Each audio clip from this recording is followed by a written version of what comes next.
if you are good at something, never do it for free. Hi guys, welcome to V Voice and welcome to the next episode of Sales Experience series. So today in this episode we're going to discuss on a new topic, that is pricing and negotiation. So this is one of the important aspects in sales, because what happens when you understand the market, when you understand your customer, when you make your product market fit, then comes a stage जहाँ पे धंधा वहाँ पे price तो होना ही है, because no business happens without pricing. So जहाँ पे बिजनेस है वहाँ पे पैसे हैं, वहाँ पे पैसे की बातें होगी, प्राइसिंग की बातें होगी, कॉस्ट की बातें होंगी, और जहाँ पे पैसे और कॉस्ट की बातें होंगी वहाँ पर नेगोशिएशंस होंगे. नेगोशिएशंस आर वेरी हेल्दी, वहाँ पे नेगोशिएशंस होंगे. सो गाइस, अगर हम कोई भी प्रोडक्ट को बेच रहे हैं मार्केट में तो उसका एक प्राइस होगा. उस प्राइस को हम उस हिसाब से बनाते हैं जिस हिसाब से हमको बेचने के बाद मुनाफा हो. So that profit is business. मैंने पिछले एपिसोड में बताया था कि हम कैसे मार्केट को क्लासिफाई करते हैं, large enterprise, mid market, small and micro enterprise. So अब हम किसी प्रोडक्ट को मार्केट फिट बनाते हैं तो उसका एक सर्टेन प्राइस रखते हैं, और उस प्राइस को हम डिटरमाइन करते हैं depending upon my market and depending upon my use case customers. और जब जहां पे प्राइस आएगी वहां पे फिर नेगोशिएशंस भी आएंगे, क्योंकि बायर हमेशा किसी चीज को कम से कम में खरीदना चाहेगा और सेलर हमेशा किसी चीज को ज्यादा से ज्यादा में बेचना चाहेगा. और जहां पर किसी प्राइस को कम करना या ज्यादा करना, जहां पे डील की बात हो, वहां पर नेगोशिएशंस तो आना ही है. So guys, I will give you 7 pricing strategy today. किस तरह से किसी प्रोडक्ट की प्राइसिंग को डिटरमाइन किया जाता है. First is the penetration pricing, जिसको डिस्ट्रक्टिव प्राइसिंग भी कहते हैं, जहां पे हमको मुनाफा, प्रॉफिट कुछ नहीं देखना होता है, बस हमको मार्केट को डिसरप्ट करना होता है. That is the penetrative pricing और डिस्ट्रक्टिव प्राइसिंग, जहां पे हमको लग रहा है कि अगर मेरे को अपने घर से भी 100 रुपए के माल बेचने के लिए 100 रुपए लगाना है, पर मेरे को मार्केट एक्विजिशन करना है, वहां पर हम प्रॉफिट की बात नहीं करते हैं और हम मार्केट शेयर को गेन करने के लिए पेनिट्रेटिव प्राइसिंग लॉन्च करते हैं, जहां पे कस्टमर को सस्ते से सस्ता सामान मिल जाता है, अच्छी से अच्छी सर्विस मिल जाती है, और सेलर को प्रॉफिट से उतना खास मतलब नहीं होता है. उसको बस मतलब होता है अपने कस्टमर बेस को बढ़ाने से फर्दर इनिशियल टाइम्स. एक होता है cost plus pricing. Cost plus pricing में क्या होता है कि हम बहुत कम मार्जिन रखते हैं और लार्ज क्वांटिटी को कैटर करना चाहते हैं. फिर होता है डायनेमिक प्राइसिंग, जहां पे हम प्राइस को डायनेमिक रखते हैं, depending upon customer to customer हम प्राइस को चेंज कर सकते हैं. एक होता है स्किमिंग प्राइसिंग.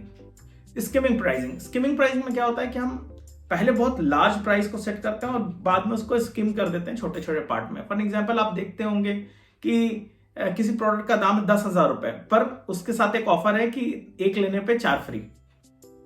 सो एक्चुअली में यू आर फीलिंग कि मैंने 10,000 का सामान खरीदा है और एक लेने पे 4 फ्री, मतलब मैंने 50,000 का चीज 10,000 में खरीद लिया. बट एक्चुअली नहीं, उस प्रोडक्ट का प्राइस ही 2,000 रुपए है, पर आपको वो एक लेने पे 4 फ्री करके दे रहा है, बट उसको एक लार्जर स्केल में प्राइस को दिखा रहा है to make a value add to a customer. So that is called skimming pricing. Then comes the competition pricing, जहां पे हम अपने प्राइस को अपने कंपटीशन के हिसाब से डिटरमाइन करते हैं कि भैया जहां पे मेरा कंपटीशन जो प्राइस दे रहा है, हमको उससे प्लस या माइनस उस हिसाब से अपने प्राइस को सेट करना है. There is no fixed parameter for that. Then comes the value pricing, जहां पे value for money price determine करते हैं हम लोग, जहां पे ऐसी प्राइस बनाते हैं जहां पे एक विन विन प्राइसिंग बने, जहां पे कस्टमर को भी एक वैल्यू क्रिएट हो और बेचने वाले को भी एक प्रॉफिट क्रिएट हो. So that's the value pricing.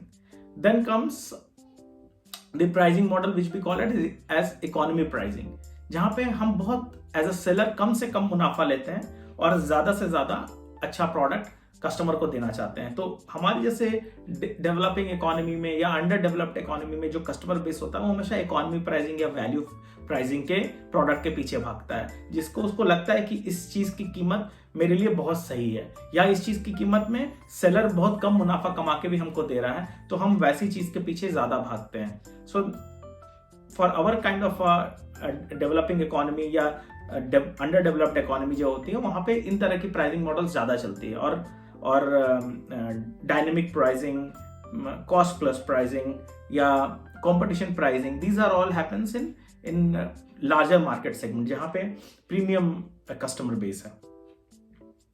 So actually में दीज आर फ्यू स्ट्रैटेजी. जब हम किसी प्रोडक्ट को बनाते हैं तो हम प्लान करते हैं कि हम किस मार्केट में अपने प्रोडक्ट को लॉन्च कर रहे हैं और उस हिसाब से उसकी प्राइसिंग को डिटरमाइन करते हैं. अब एप्पल को पता है कि मैं एक प्रीमियम सेगमेंट में अपने प्रोडक्ट को लॉन्च कर रहा हूं, तो मेरा प्राइस भी हाई है और मेरा क्वालिटी भी हाई है. सो जस्ट फॉर एग्जांपल, अगर मैं एक एक्स एक्सिस और एक वाई एक्सिस खींचता हूं और वाई एक्सिस में क्वालिटी रखता हूं और एक्स एक्सिस में प्राइस रखता हूं, तो उसके सबसे ऊपर राइट साइड में आएगा प्रीमियम मार्केट, जो एप्पल जैसा मार्केट है, जो उस प्रोडक्ट को खरीदता है, जिसकी प्राइस भी बहुत ज्यादा है, क्वालिटी भी बहुत बेस्ट है. Those are premium market. कुछ प्रोडक्ट हैं जो सबसे नीचे सेगमेंट पर हैं, जिनकी प्राइस भी कम है, क्वालिटी भी लो है. दोज आर केओटिक मार्केट, जहां पे कुछ भी हम बेच सकते हैं, जहां पे वैल्यू फॉर मनी का कोई मतलब नहीं है. और हमारी जैसी इकोनॉमी है, उसको क्या चाहिए कि प्राइस भी कम चाहिए और क्वालिटी भी ज्यादा चाहिए. सो that is actually a value for money market, जहां पे हमारे जैसा मार्केट स्टैंड करता है, जिसको कम प्राइस में ज्यादा अच्छा सामान चाहिए. अब जब हमने प्राइस डिटरमाइन कर लिया अपने प्रोडक्ट का, then comes the discussions between seller and buyer. Buyer हमेशा चाहेगा कि मुझको सस्ते से सस्ता में सामान मिले, और सेलर हमेशा चाहेगा कि मुझको ज्यादा से ज्यादा मुनाफा मिले. Then comes negotiation. अब क्या नेगोशिएशन क्या है? अब नेगोशिएशन ये है जहां पे हमको एक विन विन सिचुएशन क्रिएट करनी है बिटवीन सेलर एंड बायर, जहां पे सेलर को ये फील हो कि मैंने अपने प्रोडक्ट को एक अच्छे प्राइस वैल्यू पर बेचा, और बायर को ये फील हो कि हमने एक अच्छे वैल्यू पर इस प्रोडक्ट को सस्ते से सस्ते या कम दाम में या वैल्यू फॉर मनी में खरीदा. That stage is called negotiation. Negotiation is never discounting. People get confused between discounting and negotiation. If you have any flexibility in pricing discount, give the discount upfront over the table. Don't say, I'll get back to you, I'll share you the revised proposal. Because if you are sitting on a negotiation table with your customer, you have to stand after closing the deal. So be sure that whatever flexibility you have, offer him and close the deal. Be confident on putting your part upfront to the customer. Because if you are sitting with your customer, it means customer likes your product. And if he likes your product, he will be always ready to pay you some extra because of the quality product you are offering to him. Don't lower your pricing so frequently, because if you start lowering your pricing frequently, there will be never ending stoppage for that particular product or that particular deal.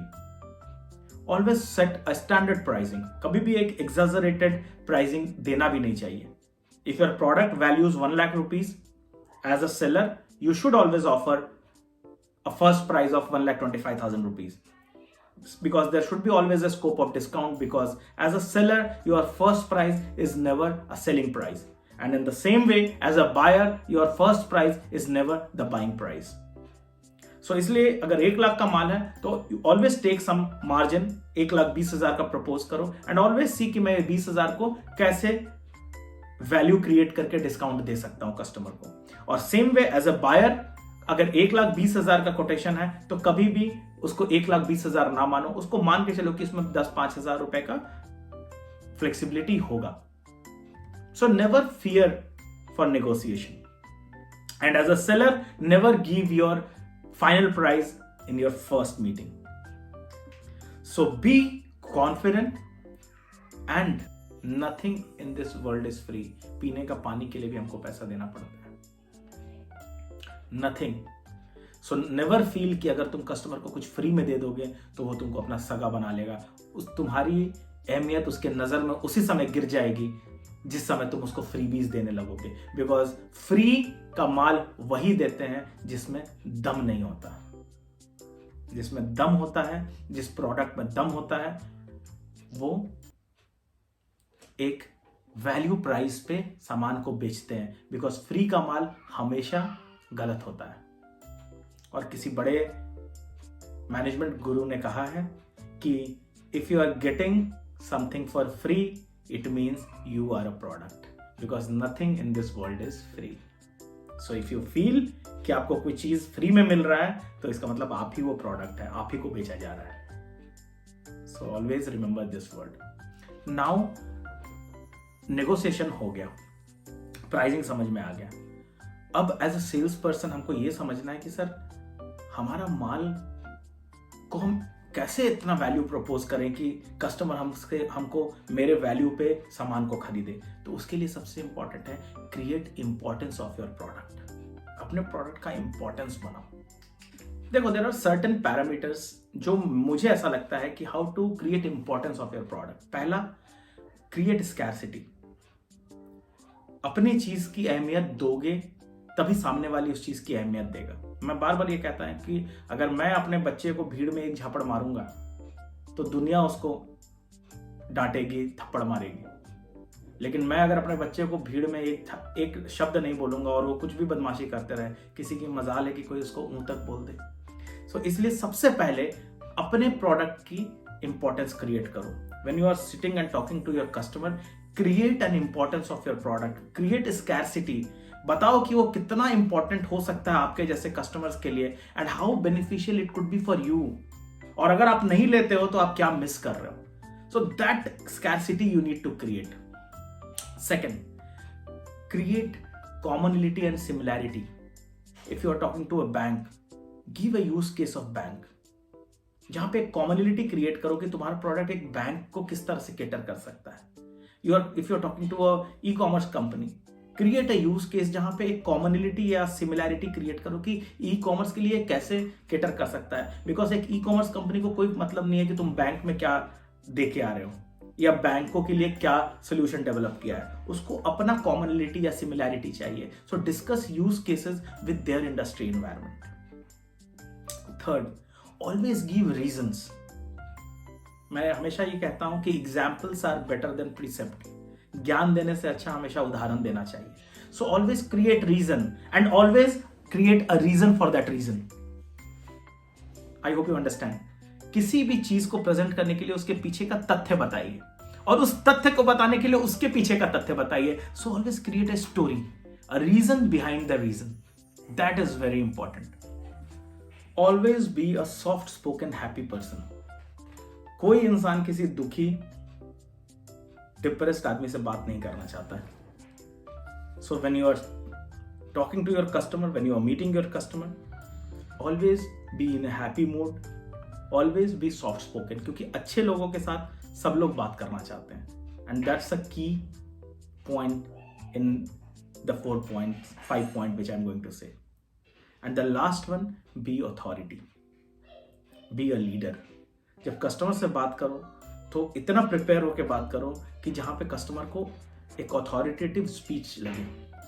Authoritative का मतलब ये नहीं कि तुमको dictator बनना है। You have to be soft spoken, a happy jovial person, but you have to be authoritative and leader.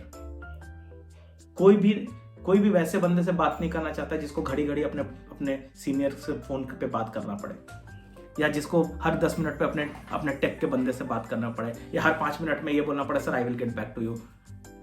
इतना prepare होके जाना चाहिए जहां पे you can have all the decisions by yourself. Because हर इंसान अथॉरिटी से बात करना चाहता है, कोई भी पपेट से बात नहीं करना चाहता है। So if you want to create an importance of your product, of yourself when you are meeting, you have to always remember this 5 points. You have to create scarcity of your product. You have to create importance. अपने चीज की importance बनानी है। Second, commonality या similarity discuss करना है। तीसरा, always be soft spoken, happy, jovial. चौथा, always create a story, always give reasons, always give examples, use cases. And पांचवा and the most important, be authoritative, be leader. When you're talking to customer, he should feel that I'm talking to a person who has the most knowledge of this product, who is most authoritative, और कल को कुछ गड़बड़ भी हो जाएगा तो इस बंदे को एक कॉल करूंगा तो ये कुछ भी कर सकता है। पॉपेट से कोई बात नहीं करना चाहते हैं लोग, हमेशा लीडर से बात करना चाहते हैं। और जिसको, और वो कहते हैं ना कि ताकत हमेशा ताकत को अट्रैक्ट करता है, तो इसलिए ताकतवर बन के अपने आप को प्रेजेंट करना है। और ताकत हम कैसे बन सकते हैं? हम पहलवान तो है नहीं कि हमको बाइसेप्स बना के ताकत बनाना है। हम ताकतवर कैसे बन सकते हैं? हम ताकतवर बन सकते हैं अपने प्रोडक्ट नॉलेज से, अपने कम्युनिकेशन स्किल से, अपने कॉन्फिडेंट स्पीकिंग से।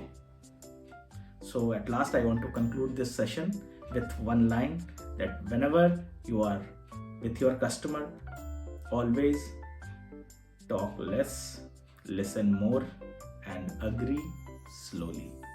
Thank you guys. We'll meet again with some new episodes on this series. Till then, स्वस्थ रहें, मस्त रहें, अपने अपने कामों में व्यस्त रहें।